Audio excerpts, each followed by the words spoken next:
Welcome to the fourth tutorial in our series about GIMP. In this tutorial, I'll talk about how layers work in GIMP, as well as how to move layers, resize them, and merge them. As you can see, I have my image ready in GIMP, so get ready to work with the layers in it. Over to the right, you can see the layers list. The icon at the top of the box here shows layers as stacks of paper to help you visualize what you're doing. If I want to quickly move one layer on top of another, you can just drag the layers in order to reorder them. Layers, like Photoshop, are the best way to organize your data and create complex and interesting images from past parts of your project and make it visually stand out.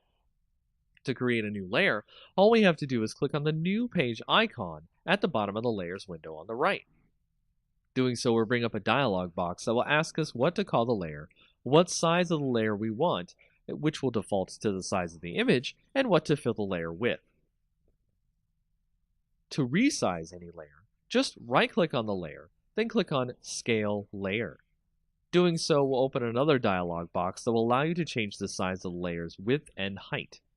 You can also use the Scale tool from the previous tutorial. Merging layers is also pretty easy as well.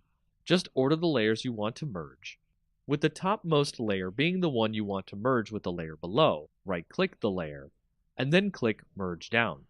It will add the layer you right-clicked onto the layer beneath it, becoming one layer.